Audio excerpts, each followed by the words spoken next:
Sony leave OTT ప్లాట్ఫామ్లో streaming అవుతున్న Malayalam movie Madhu Vidhu.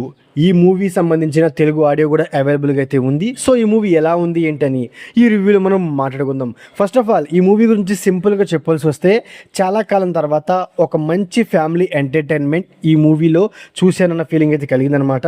ఈ మూవీ యొక్క స్టోరీ పాయింట్ రొటీన్గా ఉన్నప్పటికీ, బట్ ఈ మూవీలో కొన్ని ఫ్యూ ఆఫ్ ఎమోషన్స్ని, కొంత కామెడీ ట్రాక్ని, కొన్ని పాయింట్స్తో మూవీని సాగదీసుకుంటూ వెళ్ళిన విధానం నాకు చాలా బాగా నచ్చింది. మెయిన్గా యాక్టర్స్ పర్ఫార్మెన్స్ అనేది బాగుండడం వల్ల మూవీ అనేది త్రూ అవుట్ ఎంగేజ్ చేస్తుందన్నమాట.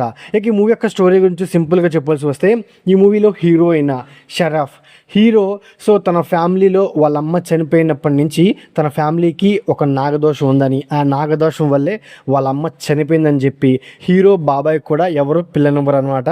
సో 25 ఏళ్ళు ఆ ఇంట్లో ఒక ఆడ మనిషి లేకుండానే వాళ్ళు పెరుగుతారనమాట. సో అలాంటి సిచ్యువేషన్లోనే హీరో ఒక అమ్మాయిని ప్రేమించి పెళ్లి చేసుకోవాలనుకుంటాడు. అలాంటి సిచ్యువేషన్లోనే హీరో వాళ్ళ నాన్న చేసిన పని వల్ల మన హీరో పెళ్ళి ఆగిపోతుంది. మరి ఫైనల్గా హీరో వాళ్ళ నాన్న అసలు ఏం చేశాడు, మరి హీరో తన లవ్ని గెలిపించుకోవడానికి తను చేసిన ప్రయత్నాలు ఏంటి, ఇలాంటి పాయింట్ల మీదే రిమైనింగ్ స్టోరీ ఉంటుంది అనమాట. ఉన్నప్పటికీ ఈ మూవీ ఫస్ట్ హాఫ్ని, అంటే ఇంటర్వెల్ పోర్షన్ వరకు ఫస్ట్ హాఫ్ని సాగిసుకుంటూ వచ్చారన్నమాట.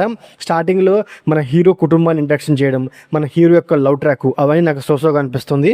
ఇంటర్వెల్ పోర్షన్ అనేది చాలా బాగా వర్కౌట్ అయింది. ఎందుకంటే హీరో ఫాదర్ చేసిన పని, ఆ ట్విస్ట్ తర్వాత హీరోయిన్ వాళ్ళ ఫాదర్కి జరిగిన అవమానం, సో ఆ పాయింట్స్తో ఇంటర్వెల్ పోర్షన్ అనేది చాలా బాగా ఎంగేజ్ చేస్తుంది.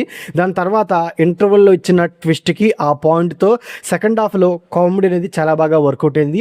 బట్ సెకండ్ హాఫ్లో క్లైమాక్స్ అరగంట ముందు మూవీ అనేది ఎండ్ అయిపోతుంది అనమాట. ఎందుకంటే మన హీరో కుటుంబంలో ఉన్న గొడవలన్నీ పోయి అందరూ కలిసిపోతారన్నమాట. బట్ ఈ మూవీని సాగదీయాలని చెప్పి, సో అక్కడ కూడా హీరోయిన్స్ మధ్య కావాలని ఏదో గొడవ పెట్టిన ఫీలింగ్ లాగా నాకైతే అనిపించింది. ఆ విధంగానే సో క్లైమాక్స్ 30 మినిట్స్ని ఏదో ఒక పాయింట్తో కావాలని సాగదీసిన ఫీలింగ్ లాగా నాకైతే అనిపించింది అనమాట. సో మెయిన్గా ఏంటంటే సెకండ్ హాఫ్లో హీరోయిన్ వాళ్ళ ఫాదర్ సింపుల్గా కన్విన్స్ అవ్వడం అనేది నాకు అంత కరెక్ట్గా అనిపించలేదు అనమాట. ఎందుకంటే హీరోయిన్ వాళ్ళ ఫాదర్కి ఇంటర్వెల్లో అవమానం జరిగిద్ది, అండ్ సెకండ్ హాఫ్లో హీరోయిన్ కూడా అవమానం జరిగిద్ది. సో ఇంత అవమానం జరిగిన హీరో చేసిన అన్ని తప్పుల్ని క్షమించేసేయడం, అండ్ అలాగే సింపుల్గా హీరోయిన్ వాళ్ళ ఫాదర్ హీరో కుటుంబంతో కలిసిపోవడం, సో ఆ పాయింట్ అనేది అంత కరెక్ట్గా నాకైతే అనిపించలేదు అనమాట. సో ఆ పాయింట్ని ఇంకొంచెం బెటర్గా హ్యాండిల్ చేస్తుంటే బాగుండేది అనమాట. సో ఓవరాల్గా మూవీ గురించి సింపుల్గా చెప్పాల్సి వస్తే, ఒక రొటీన్ స్టోరీ పాయింట్ని ఫ్యామిలీ ఎమోషన్స్తో, కొంత కామెడీ ట్రాక్తో, యాక్టర్స్ పర్ఫార్మెన్స్తో ఈ మూవీని ఎంగేజింగ్గా నడిపారు. అదే ఈ మూవీకి బిగ్గెస్ట్ పాజిటివ్ అని చెప్పుకోవచ్చు అనమాట. మెయిన్గా ఇది ఒక మలయాళం మూవీ కాబట్టి తెలుగు డబ్బింగ్ అనేది చాలా బాగా మ్యాచ్ అయింది.